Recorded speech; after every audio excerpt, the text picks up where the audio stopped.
né?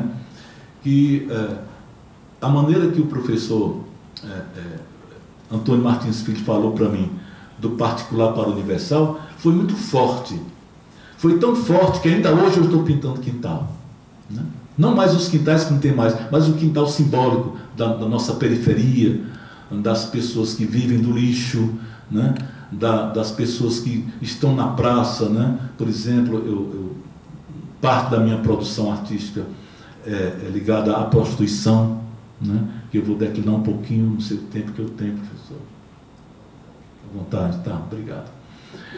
Eu morava próximo à Praça da Estação. Meu pai era ferroviário e da minha casa para o Curral era mais ou menos 3 quarteirões. O Curral, para quem não sabe, era uma cidade underground da cidade de Fortaleza, né? Era uma cidade lá embaixo onde existia uma cultura de sexo, né? A prática comercial do sexo, né? Eu acho que todos são muito jovens aqui, eu acho que não são muito jovens, não alcançaram isso que eu alcancei, né? Mas era pecado chegar lá, mas eu fugi de casa, a minha irmã está ali, vai brigar já comigo que eu vou contar. Eu fugia de casa não era para transar, era para transar sexualmente, era para ver aquela forma de vida, né? Porque o meu pai, ele era um positivista espiritualista, uma coisa estranha, né? Mas ele era positivista. Daí o meu nome Descartes, né? É homenagem ao grande ídolo dele, o grande, genial, René Descartes. E meu pai dizia, olha, eu vou falar o que é prostituição. Eu achava essa palavra bonita, mas não sabia o que era aquilo, né? Papai, vem cá. Aí começou a falar o que era, uma coisa degradante, já vem de muitos anos, na época de Jesus já tinha a tal da Madalena. E o papai ia falando da forma que eu pudesse compreender, né, aquela situação. Quando eu cheguei no Curral, eu cheguei com um olhar de pena. Eu não ia excitado sexualmente como os outros colegas meus iam.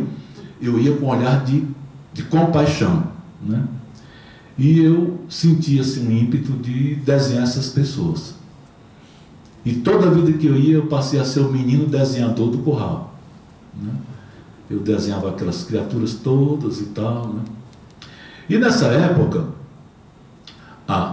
existia a questão da virgindade, né? Quando a moça perdia a virgindade no interior, não tinha solução. Ela tinha que vir para Fortaleza. Ela era adquirida por chamava Carachué, né? Não sei como é que chama atualmente. Era aquele cara que viajava para o interior catando moças recém-virginadas, né? E para vender nas pensões do centro da cidade, né? Que eram mais ou menos umas 26 pensões, todas com o nome em inglês por conta da cultura do filme americano, que aqui graçava no mundo todo, né? Os Estados Unidos tinha saído da guerra como poderoso, como ainda hoje é, e tudo que ocorria em Fortaleza era com o nome de filmes norte-americanos, os grandes filmes, né? Então, essas pensões tinham o nome de... eu me lembro de alguns nomes aqui, Pensão América, né? American City,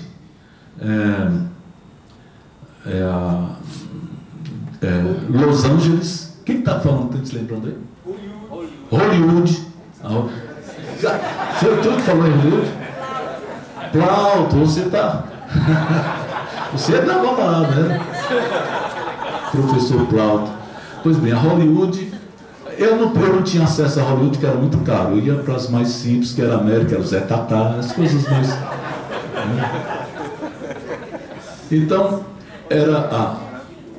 às vezes, quando era o seguinte, a moça vinha do interior, era vendida numa pensão de categoria. A pensão de categoria, vamos chamar aqui a Los Angeles, né? Que era de uma argentina. Essa mulher administrava Los Angeles. E essa moça, quando entrava lá para a pensão, ela ia ser uma profissional do sexo. Literalmente. Ela tinha um horário certo, ela tinha uma série de regras, né, que essa moça tinha que cumprir rigorosamente. Horário, não podia beber, não podia dizer uma palavra, uma pornografia, uma palavra feia, grosseira não podia dizer, porque ela tinha que representar o teatro da vida. Ela tinha que ser a dama, aquela senhora, né, da sociedade, que o homem ia buscar nessas condições. Ele queria sair de casa para encontrar uma coisa melhor do que a esposa dele, né? E eram justamente essas mulheres que faziam o papel, né? Elas representavam teatralmente a condição de uma dama, de uma pessoa importante, assim, dignidade, né? Mas quando essa menina fazia mais ou menos 1 ano e meio, ela recebeu um aviso. Minha filha, está na hora de você ir embora. Mas por quê? Você já está muito usada. 20 anos, 18, 19, 20 anos. E agora? Não, saia. Aí ela tinha que apelar para um vendedor de mulher. Como é que chama a pessoa? Lenocínio, né? É um crime, aliás, né? Quem entende de lei sabe. Parece que ainda existe a lei do lenocínio, né? Essa menina chegava para esse homem, que popularmente chamado de Carachué, e ia levá-la para uma pensão mais simples, né? E assim, de pensão em pensão, ela ia caindo, até chegar no Zé Tatá. O Zé Tatá, eu estou dizendo isso porque tudo isso eu pintei, né? Eu documentava tudo isso em desenhos, em fotos e tal. E quando chegava o Zé Tatá, era o preâmbulo da morte dessa criatura, né? O Zé Tatá, ele era um travesti, um homem de 1,90 m, muito forte, muito brigão, mas que no carnaval ele se transformava numa dama, numa mulher maravilhosa, né? Dava um show nas ruas de Fortaleza, né? E eu sou mais velho, tive o privilégio de ver o espetáculo do Zé Tatá, e triste da pessoa que chamasse o Zé Tatá de gay. Não existia essa palavra gay ainda na nossa cultura, né? Bom, então, até que chegava o dia que essa menina ia para lá, passava lá um período de 1 ano, né? E muito usada, porque a pensão, quanto mais acanhada, mais simples, mais degenerada era, né? E essa criatura, ela se permitia, por questões de dinheiro, a sevícias, a drogas, como a cachaça e um pouco de maconha, que era o que se tinha na época, né? Alguns barbitúricos também, que ela conseguia, assim, de alguma forma, né? E eu sei que, até que um dia o Zé Tatá chegava e dizia assim: fulana, pronto, é o seu fim. Hoje você não pode mais ficar aqui. Você está muito usada. O médico da saúde disse que você tinha sífilis, aí dava uma relação de doenças que essa criatura tinha. Porque, por incrível que pareça, existia na saúde, tinha um médico sanitarista que frequentava esses cabarés, fazendo exame em todas as meninas, né? E ela já estava muito doentinha, estava, apesar de jovem, né? Aí, o Zé Tatá, por exemplo, chegava e dizia assim: olha, você tem que sair daqui. Para onde é que você vai? Eu disse: eu não sei. Você vai para o curral. O curral? O que é curral? O curral é o seu fim. Quer dizer, e era mesmo. Quer dizer, essa cidade, Andegraça, essa cidade embaixo de Fortaleza, que hoje em dia é o hotel, o nome daquele hotel grande de Marina Park, né? Era como se fosse uma condenação. A mulher, quando saía do Zé Tatá e da Margot, que era outra criatura também que tinha, quando ela saía, ela ia, era o seu fim. Ela tinha que ir lá para a Santa Casa, pegar remédio, e ficava lá e tal, até que um dia, né, ela era utilizada por marinheiros, por essas pessoas, trabalhadores catraeiros, né? E, enfim, até que chegava um dia que a gente escutava na amplificadora Brasil, que era uma espécie de rádio comunitária, né? Tocando a Ave Maria de Schubert, cantada por Vicente Celestino. Pronto. Ali era um sinal que alguém tinha morrido naquela ocasião. E era justamente a Marlene, essa moça que tinha morrido, e se escutava. Eu acho que lá da casa de vocês, Ionélio, você escutava, que você também, o seu pai era ferroviário, e dava para escutar a beleza de música, a música que eu sei, eu aprendi ouvindo o curral. Não que eu fosse todo dia para lá, porque a cidade era silenciosa e se escutava tudo, né? As músicas maravilhosas da época de ouro do Brasil eram tocadas lá no curral. Então a pessoa, as amigas, as colegas de trabalho da Marlene alugaram a Brasil durante um dia para angariar uma forma de comprar o caixão, de comprar a mortalha dela, para ela ser sepultada na indigência lá do São Sebastião. São João Batista, São Sebastião é o mercado. Pois bem, então essa música chegava lá na minha casa como se fosse um som estereofônico. Não sei nem se tem estereofônico, é um som moderno, né? Muito agradável, porque quando o vento vinha debaixo daquela lareira, eu disse, que coisa linda esse som, e vinha lá do curral. As prostitutas curtiam a maravilha, né, dessa música de altíssima qualidade, né, era o que tinha de melhor no Brasil. Pois bem, então a Ave Maria, cada vez que a Ave Maria rodava, tinha que ser paga. Então fazia-se a cota e as pessoas vinham contribuindo, e até que chegava a hora de ela ser sepultada. Às vezes ia a pé, as pessoas levando o caixão até lá mais ou menos uns 500 metros, né? Ali da Ensetu até o cemitério São João Batista, né? E ela era já jogada, sepultada, essa coisa toda, era o fim, era uma trajetória.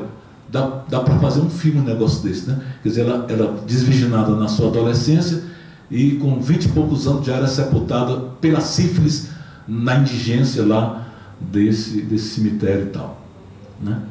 E assim foi. E isso eu tenho na memória, e na época também eu desenhava muito isso, né? Agora, eu não sabia o que significava artes plásticas, né? Era uma palavra que não se usava, inclusive na época, não tinha, essa palavra não era comum, né? E eu sofri um bullying muito grande por conta dessa palavra. A dona Heloísa Joaçaba, a esposa de um médico importante aqui de Fortaleza, né? Era uma senhora bonita, né? E foi nos ver riscando nas paredes da estrada de ferro ali na São Gonçalves, né? Eu era o desenhador, né? A palavra era essa, o desenhador. Então eu já ganhava alguns trocados, R$500, R$1.000, para fazer um retrato de alguém e alguma coisa assim. E uns colegas de descarte, eu queria um negócio com vocês. O que vocês querem? Eu queria que você desenhasse a Marlene. Marlene era uma senhora muito bonita, né? Que ela passava, quando ia todo mundo olhava, quando ela voltava todo mundo ia para a rua para ver a Marlene passar, caminhando com seu vestido justo, né? Descarte, quanto faz a Marlene? Rapaz, a Marlene é R$1.000. Toda não, só alguma parte. Toda é mais caro, toda é uns R$5.000. Aí eu disse, meu Deus do céu, como é que esse irmão queria desenhar? Descarte é o seguinte, tu faz só da cintura para baixo da Marlene, quanto é? Um conte que entra, fazer um conte que está certo, vou fazer. Aí eu estava fazendo, tudo olhando. Era o Luiz da dona Nana, se lembra? Luiz da dona Nana. Eu acho que tu estava também, Cláudio. Doutor Cláudio. Então, eles chegaram e começaram a Descarte, aumenta essa bochecha 2 dedos que eu dou R$500. Então, a bochecha, você sabe que eu estou me referindo, né? Pois bem, é isso mesmo. E eu ia vendo esses trocados, né? Até que, quando eu fui chegando em casa, tinha uma confusão muito grande. Uma senhora, que eu não quero declinar o nome, estava brigando com a minha mãe. Eu cheguei, olhei pela porta, Dona Georgia, o nome da minha mãe era Georgia. Dona Georgia, isso não é coisa que seu filho faça. Desenhar a minha filha naquelas condições, no muro da RVC, não, era Estrada de Ferro, RVC, no muro da RVC, isso é um desrespeito. Ela é filha de Maria, todo dia ela comunga, e de repente está ela só a parte, né? Só o glúteo, mais elegante, né? Só a região glútea dela. Eles dizem: Dona Maria, não foi meu filho, não. Nós somos espíritas. A gente preza pela dignidade, meu filho jamais faria uma coisa dessa. Isso foi que disseram que foi ele que fez. E ele está fazendo no muro todinho, ganhando dinheiro com o corpo das pessoas. Eu disse: mamãe, meu filho não faz uma coisa dessa. Eu escutei, aí eu corri para a casa do Luiz, viu, Leonélio? Isso, Luiz, pelo amor de Deus. A mulher disse que ia chamar Madalena. Quem não sabe o que é Madalena? Era a Rádio Patrulha. Era o único carro que tinha na polícia. Era Madalena. A Madalena, por conta da Madalena arrependida, né? Tem a história bíblica, aquela coisa toda, né? Ele disse: eu vou chamar a Madalena para esse negro. Não faça uma coisa dessa. Aí eu corri para o Luiz: Luiz, me ajuda, pelo amor de Deus, vamos apagar o glúten da Marlene. Rapaz, não apaga não, o carvão era bom, eu sei, mas bota água até sair. Eu peguei a vassoura, levei papel, muita coisa, e limpando aquela coisa toda, né? Aí limpei e ficou, apagou, né? Aí eu corri para casa. Quando cheguei lá em casa, a briga ainda estava lá. Deixa o seu filho chegar que eu vou levar ele lá. Aí, mamãe, é mentira dessa senhora. Ela, não, a senhora acha que eu ia fazer uma coisa dessa? Menino bom como eu, que eu rezo, mãe, então a senhora não bota para rezar todo dia, bota, meu filho. Pois é, a senhora é uma pessoa como eu, e a senhora é uma boa, mãe, eu ia fazer uma traição dessa com a senhora, eu jamais faria uma coisa dessa, mãe. Se a senhora quiser ir, vamos lá para ver se eu fiz esse negócio mesmo. Aí foi a procissão. Aí a canalha acompanhou. Os meninos, tudo para ver a briga, né? Aí, onde é que está? Não sei. Mas a mamãe brigou com elas. Mas, Dona Maria, como é que a senhora vai levantar um filho, um falso, a esse menino, que eu quero, o único filho que eu tenho, um homem. Meu irmão não era nascido, não. Meu filho é um menino bom, não faz uma coisa dessa dele, ele reza, ele comunga, eu também comungo. Pois é, e como é que a senhora vai inventar uma coisa dessa? Não, dona Jorge, foi que inventaram, seu filho tem razão mesmo, ele não desejou o glúten da minha filha, não. Ave Maria, pronto. Assim era a minha escola de arte, né? Essa questão, sempre eu faço uma associação disso com o professor Martins Filho, no que tange essa coisa do particular, né? Eu nunca tentei me influenciar por Pablo Picasso, por Portinari, por essas pessoas que não tinha efeito na minha cabeça, não funcionava. O que funcionava era a minha vida, era o que estava diante de mim, né? Eu queria viver, transformar em desenho aquilo que eu presenciava, aquilo que eu pegava, aquilo que eu estava em contato, né? E assim foi, né? E quando eu cheguei a esse museu, por conta, eu já falei antes, por conta do convite, o convite geral, né? O Martins Filho, ele aparentemente era uma pessoa formal, mas no fundo ele não era tão formal, porque ele chamava qualquer pessoa para contribuir com o ideal dele, né? Para estar aqui na universidade fazendo alguma coisa, né? E é tanto que quando eu consegui, sob a orientação do Zenon, do Floriano e outros mais, eu trouxe o curral para dentro do Museu da Universidade, né? Quer dizer, foi a primeira vez que uma cultura de decadência social foi levada para o Museu da Universidade. Mas eu levei sem a intenção de ser um político. Eu queria mostrar aquela coisa que eu estava fazendo, porque o Zenon disse: o desenho está muito bom, tu desenha melhor do que eu quando eu tinha a tua idade, essa coisa toda, me estimulando, né? Os Digas também me estimulando, né? E eu peguei um bocado desses desenhos, desses quadros, levei para o Museu da Universidade. Não tinha sido, talvez, nem inaugurado ainda, hoje já tinha sido inaugurado. Era no comecinho, né? E eu falei: rapaz, que legal essa mulher aqui, e essa bicha que tu desenhou, que legal. Quer dizer, era aquilo que eu fazia. E eu levei esse material para o Museu da Universidade, com medo que o professor Martins Filho visse. A ingenuidade, né? Claro que ele ia ver, né? Então, aquelas figuras todas, né? Foi a primeira exposição que eu fiz uma coletiva antes, que era a Paisagem Cearense. Não foi, professor Pedro Emar? Foi a Paisagem Cearense, e a segunda foi a minha exposição. Uma das primeiras pessoas que expuseram no Museu de Arte da Universidade. Foi eu, depois os Trigas, me parece, uma coisa assim. E esse mundo, esse mundo assim, tão sofrido, né? Ele me contava, não era que eu tivesse pena, eu achava curioso essa coisa de se viver dessa forma, né? E só que eu levei algumas dessas mulheres para a minha exposição, né? Vesti-as direitinho, comprei um perfume, algum vestido, alguma coisa. Fui lá nas Belchó, ele chamava, não é Brechó, era Belchó antigamente, né? Você está rindo porque você morava lá perto, né? E eu comprei alguns vestidos para essas moças que eu levei lá para a minha exposição do Museu da Universidade, né? E elas um pouco, não fiquem encabuladas, né? Aí volta a dona Luísa de Joaçaba. E a dona Luísa de Joaçaba diz: Carte, você foi lá nesse local? Foi, dona Luísa. Fui lá e eu gostei de fazer isso, achei legal fazer esses trabalhos e tal. E ela fez uma análise desse trabalho todo, né? E eu sei que ela me chamou de artista plástico. E eu cheguei para os meus colegas, disse: rapaz, uma senhora muito importante da sociedade, foi ver meus trabalhos e me chamou de artista plástico. Todos os meus colegas começaram a achar graça. Porque o plástico era só para a sandália que estava aparecendo. Quer dizer, eles associaram, não existia o conceito, né, acadêmico de artista plástico, nem filosófico. Era mais o material. Então, quer dizer, Descartes, agora tu é de plástico, né? Aí eu brigava quando me chamavam de artista plástico, por conta... é bullying, né? É bullying a palavra. Eu sofria bullying por conta dessa palavra artista plástico. O Luiz me chamava de plástico.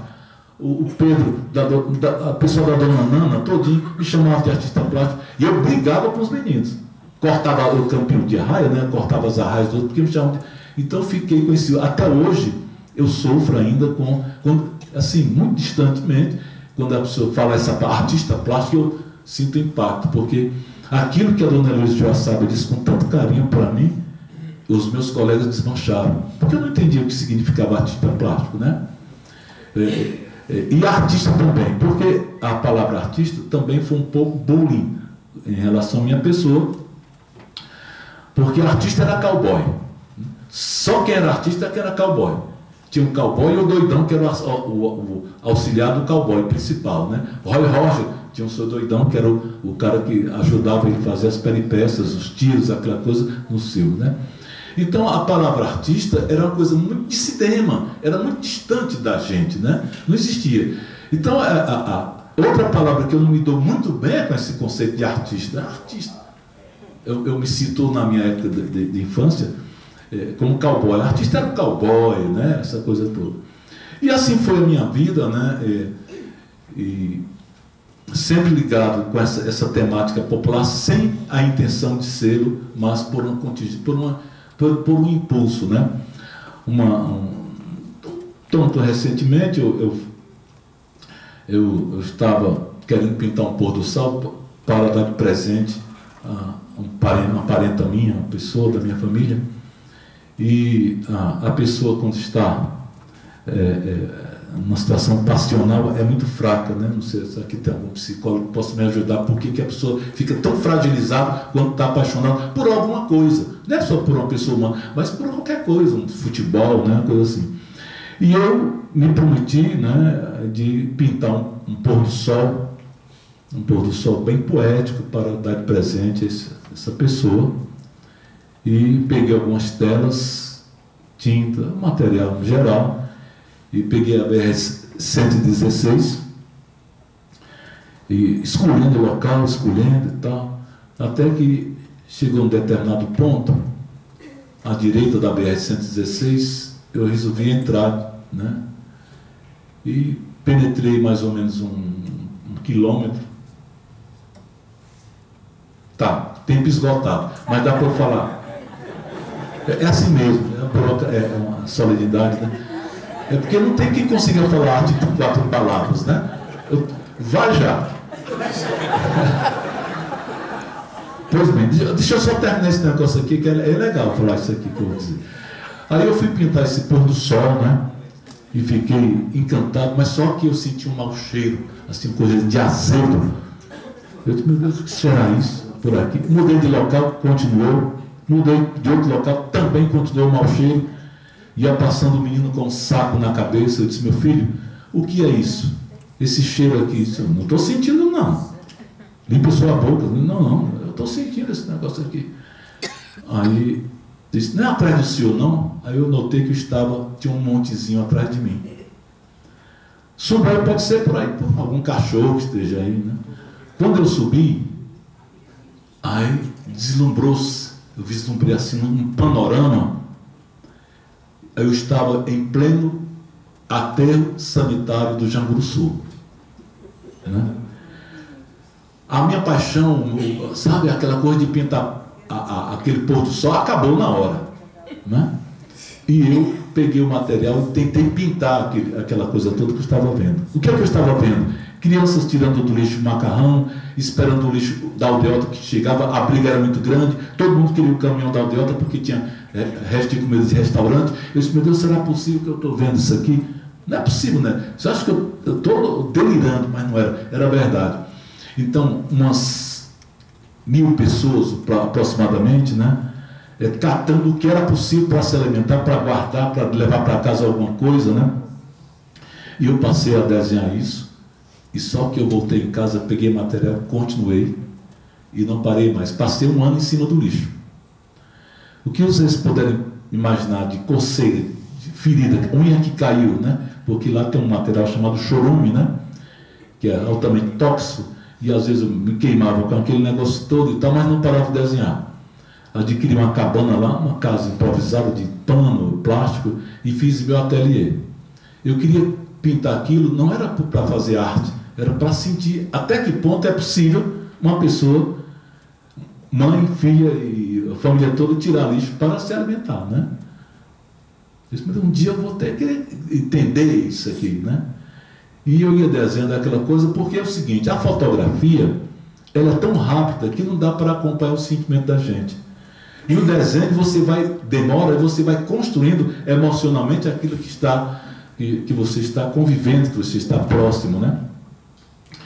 E assim foi, e eu passei um período lá, né? E terminei fazendo uma exposição, pedi ao professor Pedrimar, eu acho que já na sua época, né, professor, para acolher essa exposição. E bondade muito grande do professor Pedrimar. Nós alugamos um ônibus, eu coloquei catadores, comprei uma camisinha, mandei todo mundo tomar banho, e as pessoas foram e se viram nas paredes da universidade pintadas esses catadores, crianças, pessoas idosas, tudo mais, né? Eles corriam dentro do museu, né, Pedro Irmão? Ah, vovó, não sei quem, tá? Quer dizer, eles se sentiram muito bem com aquela história toda, né? E essa coleção gigantesca, que é uma produção contínua, né? E no Janguruçu a gente vê muita coisa grave assim. Por exemplo, eu vi uma coisa que até hoje me faz mal em pensar, que foi o atropelamento de um trator, que lá existia a compactação do lixo, né? Senão ficava nas alturas, e uma família uma senhora estava catando com seus filhos. Estou terminando. E tinha chovido muito. Quando chove, o lixo fica como se fosse uma espécie de sabão, né? E o trator vinha compactando, só que o trator era mais ou menos a 45 graus, o trator, ele deslizou, não teve como o tratorista frear o trator, né? E tinha uma criança lá, e o trator passou por cima da criança. Eu vi a criança, o trator passando por cima, não vi mais a criança, vi o lixo, uma mancha vermelha, né? Aquela mancha vermelha acompanhando a queda do trator, do compactador, né? Ou seja, a criança transformou-se numa pasta vermelha, né? Sobre o lixo. Isso me impressionou muito, esse momento, né? E eu cheguei para a mãe e eu disse, minha senhora, que pena. Eu fui tentar consolar a senhora e ela me consolou. Eu disse, minha senhora, que pena, sua filhinha, o que a gente faz agora? E ela disse, meu senhor, aí foi um anjo que Deus recebeu. Foi um anjo que Deus recebeu, foi. daqui para cá, daqui não se vai para o inferno, não. Desse lixo, todo mundo vai para o céu, porque o sofrimento é muito grande. E ela me consolou e disse: meu senhor, é um anjo que Deus recebeu. Passou alguns 5 minutos, chorou algumas lágrimas e continuou a catar, porque tinha que comer naquele dia, né? Então, essa tragédia, eu não podia perder a oportunidade de escrever, de fazer essa exposição que o professor Pedrimar acolheu durante um bom tempo, né? E eu, porque eu não sou comerciante de obra de arte, né? Não sei vender, e pedi para o professor Pedrimar guardar